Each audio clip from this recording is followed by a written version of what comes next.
عورت روز ایک نوجوان کو دیکھتی، لیکن وہ بغیر اس کی طرف دیکھے سر جھکا کر اس کی گلی سے گزر جاتا۔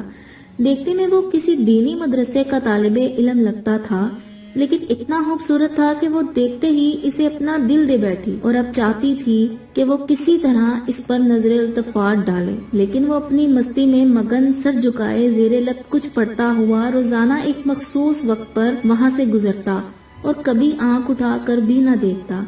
اس عورت کو اب ضد سی ہو گئی تھی۔ وہ حیران تھی کہ کوئی ایسا نوجوان بھی ہو سکتا ہے جو اس کی طرف نہ دیکھے، اور اسے ایسا سوچنے کا حق بھی تھا۔ وہ اپنے علاقے کی سب سے امیر اور خوبصورت عورت تھی، خوبصورت اتنی کہ جب وہ باہر نکلتی تو لوگ اسے بے اختیار دیکھنے پر مجبور ہو جاتے۔ اسے حیرت تھی کہ جس کی خوبصورتی کو دیکھنے کے لیے لوگ ترستے ہیں وہ خود کسی کو پسند کرے اور وہ مائل نہ ہو، اس کی طرف دیکھنا گوارا نہ کرے۔ اپنی انا کی شکست اور خوبصورتی کی توہین پر وہ پاگل ہو گئی اور کوئی ایسا منصوبہ سوچنے لگی جس سے وہ اس نوجوان کو حاصل کر سکے اور اس کا غرور توڑ سکے۔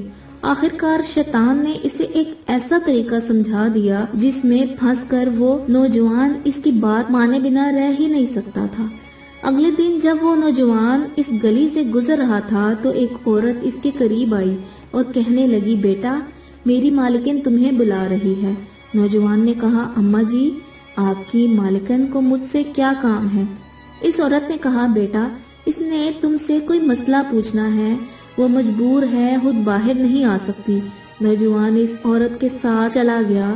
اس کے وہم و گمان میں بھی نہیں تھا کہ جو عورت اسے بلا رہی ہے اس کا منصوبہ کیا ہے، وہ کیا چاہتی ہے۔ تو وہ اپنی فطرتی سادہ دلی کی وجہ سے اس کی مدد کرنے کے لیے اس کے گھر آ گیا۔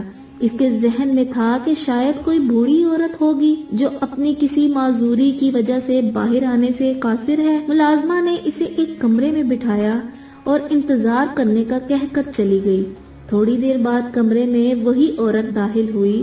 نوجوان نے بے اختیار اپنی نظریں جھکا لی کیونکہ اندر آنے والی عورت بہت خوبصورت تھی۔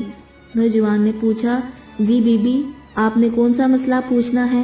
عورت کے چہرے پر ایک شیطانی مسکراہٹ آ گئی۔ اس نے اپنے دل کا حال کھول کر رکھ دیا اور کہا کہ میری سب سے بڑی خواہش ہے کہ میں ایک دفعہ تمہیں حاصل کروں۔ نوجوان یہ بات سن کر کانپ گیا اور کہنے لگا، اللہ کی بندی اللہ سے ڈرو، کیوں گناہ کی طرف مائل ہو رہی ہو؟ اس نے عورت کو بہت سمجھایا لیکن اس عورت پر تو شیطان سوار تھا۔ اس نے کہا کہ یا تو میری خواہش پوری کرو گے یا پھر میں شور مچا دوں گی کہ تم زبردستی میرے گھر میں داخل ہوئے اور میری عزت پر حملہ کیا۔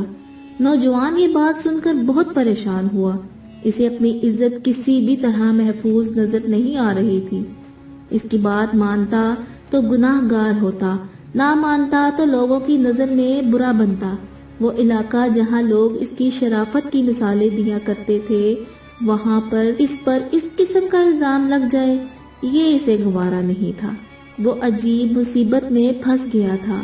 دل ہی دل میں وہ اپنے اللہ کی طرف متوجہ ہوا اور اللہ سے مدد چاہی تو اس کے ذہن میں ایک ترکیب آ گئی۔ اس نے عورت سے کہا کہ ٹھیک ہے، میں تمہاری خواہش پوری کرنے کے لیے تیار ہوں، لیکن پہلے مجھے بیت الخلاء جانے کی حاجت ہے۔ عورت نے اسے بیت الخلاء کا بتا دیا۔ اس نوجوان نے اندر جا کر ڈھیر ساری غلاظت اپنے جسم پر مل لی اور باہر آ گیا۔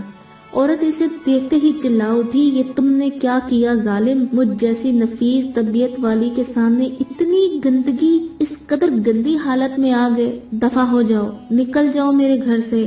نوجوان اس کے گھر سے نکل گیا اور قریب ہی ایک نہر پر اپنے آپ کو اور اپنے کپڑوں کو اچھی طرح پاک کیا اور اللہ کا شکر ادا کرتا ہوا مدرسے چلا گیا۔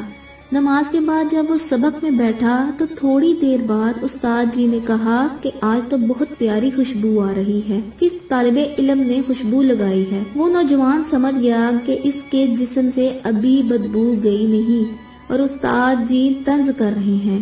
وہ اپنے آپ میں سمٹ گیا اور اس کی آنکھوں میں آنسو آ گئے۔ تھوڑی دیر بعد استاد جی پھر پوچھا کہ یہ خوشبو کس نے لگائی ہے، لیکن وہ خاموش رہا۔ آخرکار استاد نے سب کو ایک ایک کر کے بلایا اور خوشبو سونگھنے لگے۔ اس نوجوان کی باری آئی تو وہ بھی سر جھکا کر استاد کے سامنے کھڑا ہو گیا۔ استاد نے اس کے کپڑوں کو سونگھا تو وہ خوشبو اس کے کپڑوں سے آ رہی تھی۔ استاد نے کہا کہ تم بتا کیوں نہیں رہے تھے کہ یہ خوشبو تم نے لگائی ہے؟ نوجوان رو پڑا اور کہنے لگا، استاد جی اب اور شرمندہ نہ کریں، مجھے پتا ہے کہ میرے کپڑوں سے بدبو آ رہی ہے، لیکن میں مجبور تھا۔ اور اس نے تمام واقعہ استاد کو سنا دیا۔ استاد نے کہا کہ میں تمہارا مذاق نہیں اڑا رہا، خدا کی قسم تمہارے کپڑوں سے واقعی ہی ایسی خوشبو آ رہی ہے جو میں نے آج سے پہلے کبھی نہیں سونگھی، اور یقیناً یہ اللہ کی طرف سے ہے کہ تم نے اپنے آپ کو گناہ سے بچانے کے لیے اپنے آپ کو گندگی لگانا پسند کر لیا، لیکن اللہ نے اسی گندگی کو ایک ایسی خوشبو میں بدل دیا جو کہ اس دنیا کی نہیں لگتی۔ کہتے ہیں کہ اس نوجوان کے ان کپڑوں سے ہمیشہ ہی وہ مخصوص خوشبو آتی رہی۔